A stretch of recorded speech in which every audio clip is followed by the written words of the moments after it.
This is Bob Oliphant from the Westford Historical Society and Museum, bringing you episode 24 of Season 3 of the Westford Wardsman podcast.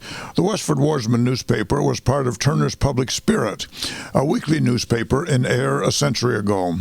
In this episode, we'll be reading the Wardsman for the week ending Saturday, June 11th, 1910, and I'll elaborate on what was happening in Westford that week.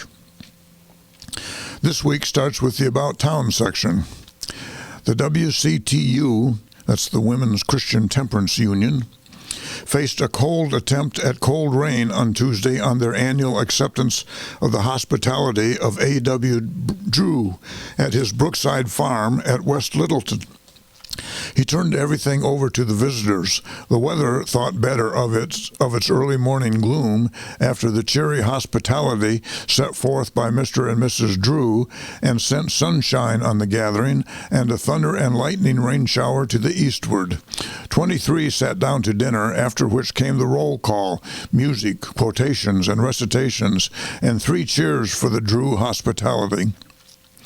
John W. O'Brien has completed taking the census. It did not include in population a son, that would be George L. Nesmith, born May 30th, 1910, to Mr. and Mrs. Harry L. Nesmith, that was a Decoration Day flower. The effective date of the 1910 census was April 15th, 1910, hence baby George was born a month and a half too late to make this census. The Brookside mills are only running on a partly basis, but by a wholly water power motor, and the familiar far-sounding steam whistle calleth not labor from its slumber, or the farmer to his needs. The fire that burned the house of the Honorable H.E. Fletcher also discovered the cause. A chimney only built about 4 months revealed a large crack several feet long. A scorching frost visited the lowlands of the town on Saturday evening, June 4th, and the Stony Brook Valley got a cutting of crops such as has not been experienced by the oldest inhabitant. The Robinson family have moved from Graniteville into the Barton place on the Providence Road. This is not any relation to the Colonel John Robinson family. Mrs. John Feeney and Miss Mary Moran were chosen to represent the Westford Parish at the 88th session of the First Parish Church, Thursday, June 16th at Tingsboro. The next section is the Westford Grange section. The first meeting of the Grange for a number of weeks took place in the newly renovated Town Hall on Thursday evening of last week, and was the annual Children's Night. A pretty program of songs and recitations had been arranged by the lecturer, Miss Grant, and the children acquitted themselves well, the little girls especially making a pretty appearance in their fresh white dresses.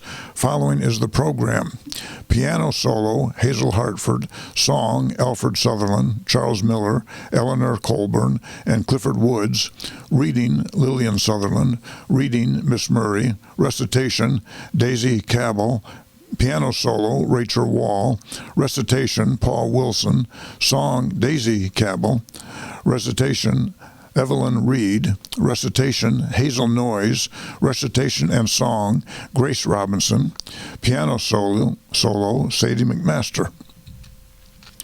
At the close of the entertainment, adjournment was made to the lower hall, where ice cream and cake, satisfactory both in quality and quantity, was enjoyed by the children and the older ones as well.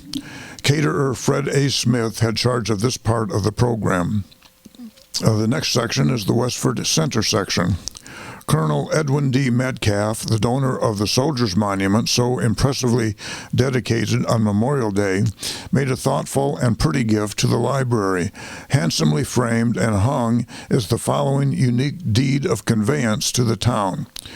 Quote, Know all men by these presents that I, Edwin D. Metcalf, of the city of Auburn, county of Cayuga, state of New York, in consideration of the natural love and affection I have for my old friends and schoolmates in the town of Westford, Middlesex County, state of Massachusetts, by these presents do give, grant, and convey unto the said town of Westford to be its absolutely and forever a monument in bronze and granite.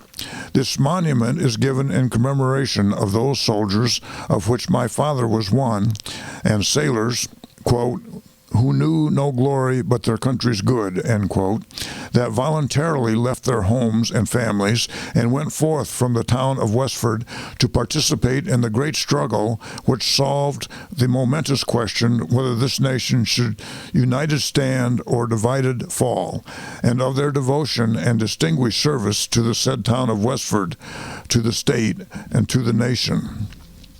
In witness whereof I have hereunto set my hand and seal this 20th day of May, 1910. Edwin D. Metcalf, witness Edwin F. Metcalf, his son. The quote given above, who knew no glory but their country's good, is from Edward Everett's oration on the character of George Washington, and it was said, speaking of Washington, Everett was a Massachusetts politician and well-known orator, and he gave this speech in many locations across the United States and donated the proceeds to the Mount Vernon Ladies Association during the years they were raising funds to purchase Mount Vernon from the Washington family. The oration was first delivered on February 22nd, 1856, that's Washington's birthday, at the Mercantile Library Association of Boston, and then delivered at least 129 other times through 1861, raising more than $69,000, which was more than one-third of all the funds needed for the Ladies Association to purchase Mount Vernon. Edward Everett is probably best known for his last speech, the 2-hour address he gave at Gettysburg in 1863, prior to that given by President Lincoln, the more famous 2-minute Gettysburg Address. William A. Woodward and J. Herbert Fletcher went on a 3-day fishing trip to Greenfield, Vermont last week. They report some successful trout fishing. Mrs. Woodward, at the same time, enjoyed visiting former friends at Milford, New Hampshire. Ex-Governor John D. Long and Mrs. Long were guests at Mr. and Mrs. Abiel J. Abbott's during last week's celebration, while Mr. and Mrs. George T. Day entertained Colonel and Mrs. Metcalf and their son Edwin F. Metcalf. The Edward M. Abbott Hose Company held their monthly tryout and drill on Tuesday evening. Hydrants were opened and tested at the east end of the village. A gang of men with a power spraying machine from the State Forestry Department were in town last week, spraying the shade trees along the main streets of the village. They were spraying for the gypsy moth and the brown-tail moth, both of which infested our trees a century ago. Reverend T.C.H. Booton of Chelmsford, who preached at the Congregational Church last Sunday in exchange with Mr. Wallace, was the guest of his cousin, Mrs. Winthrop Wheeler. Next section is the Forge Village section. Loyal Self-Help Lodge, IOOF, that is the Oddfellows, held its annual memorial service in St. Andrew's Mission Sunday. The members wore the regalia and white ties and gloves and marched from their club rooms to the chapel. Reverend Thomas L. Fisher conducted the services and preached a very impressive sermon. There was a special musical program by the Vested Choir. At the conclusion of the services, a delegation of Oddfellows drove to Fairview Cemetery, where the graves of deceased members were decorated with flowers. Miss Eva F. Pine of the teaching staff of Cameron School entertained 37 of her pupils at her home on Saturday. The children met at the school at 10 o'clock and accompanied Miss Pine to her home, where the day was delightfully spent. Refreshments were served, and the children arrived home at night, tired but happy. The Forge Village Lions defeated the North Chelmsford team in the Stony Brook League Saturday afternoon by a score of 8-7 before a large number of spectators. This, of course, was a baseball game. The game proved very interesting, the score being 1-0 in the fourth inning. In the fifth inning, neither side scored, and excitement was at fevered heat. The features of the game were the fielding of Elliott, Hartford, Kidder, and Traynor, and the batting of Dumont and Johnson. Jay Spinner pitched his usual good game. Batteries for the Lions were Jay Spinner and Kidder pitchers, and D. Spinner catcher. Saturday, the Lions will cross bats with the West Chelmsford team at that place. A very enjoyable concert was given in Abbott Hall last Friday evening under the auspices of the John Edwards Hose Company.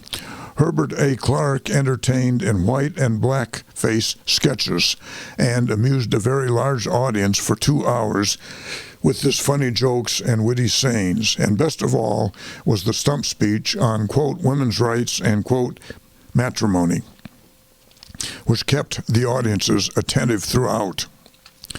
The Forge Village Tigers defeated the St. Mary's team of Ayer on the home grounds Saturday afternoon to the tune of 9-7.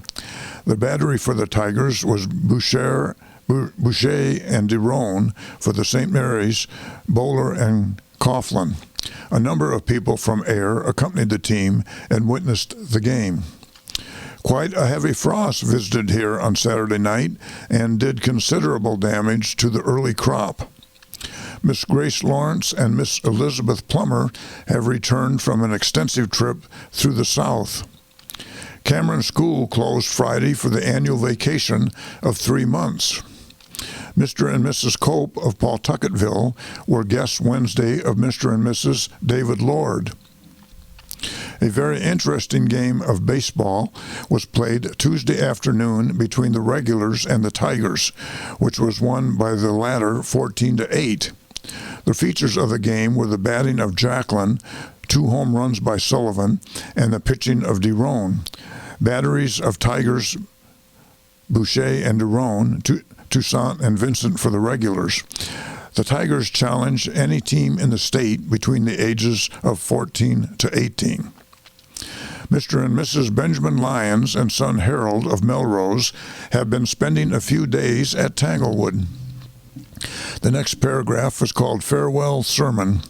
Reverend Thomas L. Fisher, vicar of St. Andrew's Church, Ayer, and St. Andrew's Mission here, preached his farewell sermon at the memorial service of the Loyal Self-Help Lodge Sunday.